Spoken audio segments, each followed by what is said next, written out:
Hi, my name's Bree. I love running. I ran my first marathon when I was 26, qualified for Boston and ran that, and 3 other marathons in between. I trained for my first ultramarathon, a 50K that got canceled due to weather, and I decided to run it anyways, and then a month later I got pregnant, so I stopped running completely, worked my butt off after having the baby, and raced a 10K at 9 months postpartum. Then I got pregnant again.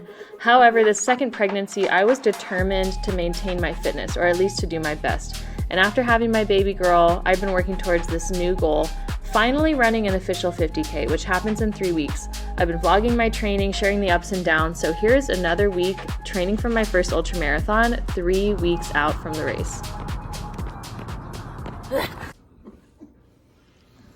Well, what do you think? Put him on you now, take. My husband told me the most magical words that a woman ever wants to hear. Not I love you. He wants to run. So we got him running shoes. So this is about to become a couples fitness channel. Maybe. We'll let you know.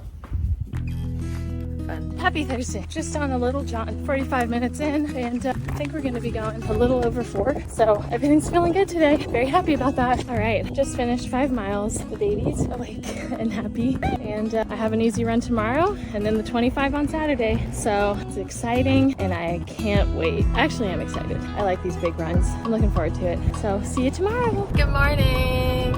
It's Saturday. It's time to go run. I'm on my way to the trailhead.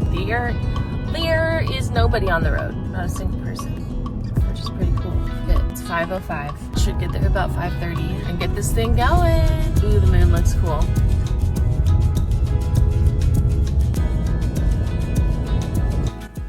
I'm at the trailhead and it is so dark. I'm so glad I'm not running by myself today. I'm gonna start getting my shoes on. And look at that. What are we on, mile 10.7?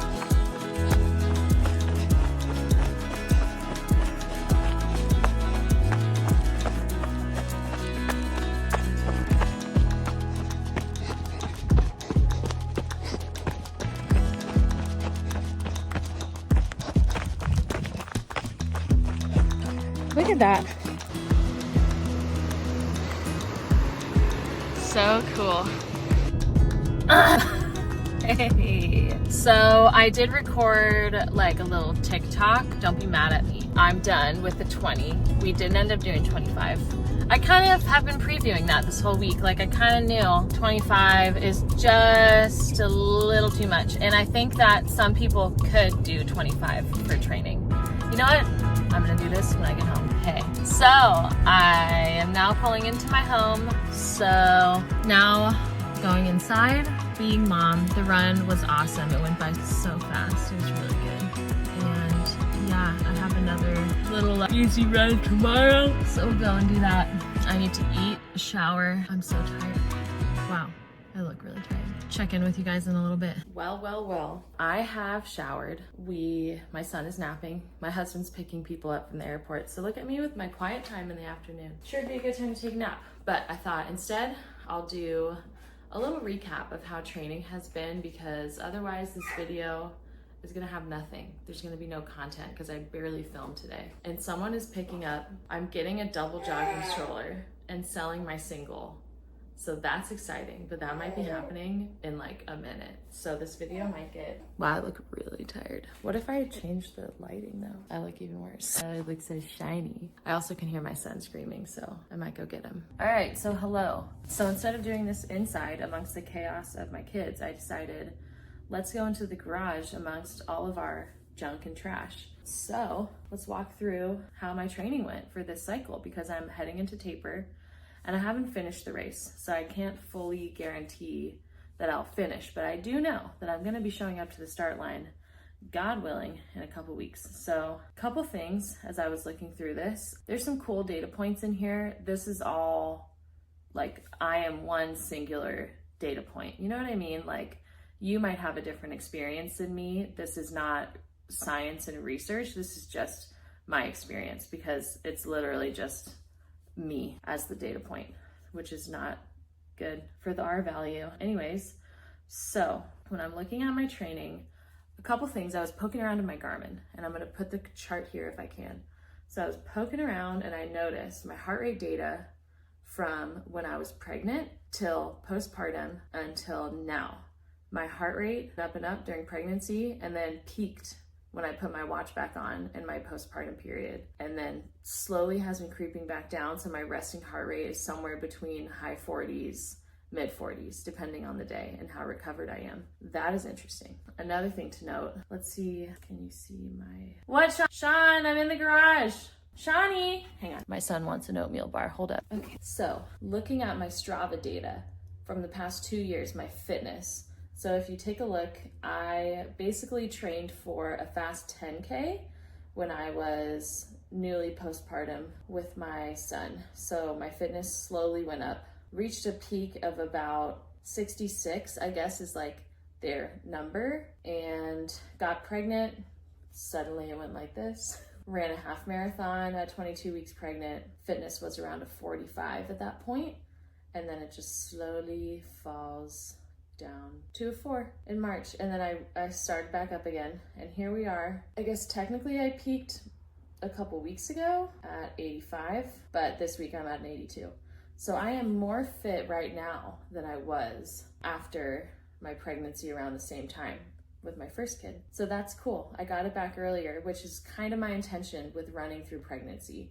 And I set this goal while I was still pregnant because I wanted to have something to motivate me to just get in shape and get back out on the trails and get going.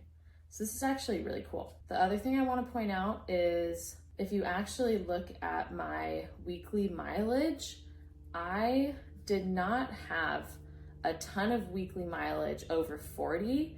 I've had, if you look at my mileage chart week over week, which I'll put that in here too. I go from, early postpartum days, maybe 18 miles a week, 12 miles a week, 20, kind of going and then a little bit up and then back down. That's what you want to see with training. You don't want it just to be straight up. You need to have those down weeks too. And then I've only been in the 40s with my mileage. Well, I guess I hit 42 that week. What was I here? 38. So I've only been in the 40s with my mileage for the past 7 weeks. And last week I was not in the 40s. And then there was a previous week that I was also not in the 40s when I was in Australia. So it hasn't been an aggressive amount of mileage. 40 miles a week is on the low end for people who are training for stuff like this. So pretty cool. So yeah, I hope this data was helpful and interesting. I have a recovery run tomorrow, so I will see you guys then. Alrighty, happy Sunday. So as you saw, big week. That would take me to a little over 50 miles this week. That is my peak mileage, capping off training. Next week is gonna be a little smaller. So you wanna talk about the reality of ultramarathon training. I'm gonna end the video on this story because I think it's funny, kinda. Still a little fresh. Cried about it today. So, gosh, I wish it wasn't so trees. So if you've been following the channel, you would know that I have 2 kids, and you might also know that I do a lot of stroller running, and I don't have a double, I have a single. So I upgraded recently. So basically I sold my Bob single. I sell my stroller, I sell it kind of fast. Like the day after it was posted, a woman came and picked it up. Started feeling a little emotional, started having some feelings, feeling emotional. I had my son in that stroller when he was little. I had my daughter in that stroller for a while recently, but we're upgrading to the double, so it's all good. That means I can take both kids. That'll give me a lot more options with being able to run when both of the kids are awake. It's a good thing. And we go and pick up this double, and I could tell it was old. It looked like someone pulled it out of their garage and didn't clean it. And I'm looking at it and I'm like, okay, it's clearly old, but old isn't necessarily bad, sometimes things were constructed better when they're older. And I go and look at it and it's fine. We couldn't figure out how to get the front wheels to lock, and the wheels were very clearly out of air, and it is what it is. But it was oh, this is a stroller that will work. Both my kids will fit in it. The sunshade came all the way down. It just seemed okay, this is it. But it's really old, and the tires were flat. So we're like, okay, we'll bring it home, we'll pump up the tires. And so we bring it home, and my husband is I tried to do the buckle and I did it backwards. So he's yanking on the strap, pulls the strap completely out and rips it in half. Those straps, that nylon fabric, it's also plastic. And so clearly it had broken down enough. He just ripped it right in half. And then he was like, oh my gosh, well, we can fix it. I'm sitting there crying, bawling. We finally get to the point of the story. We're here.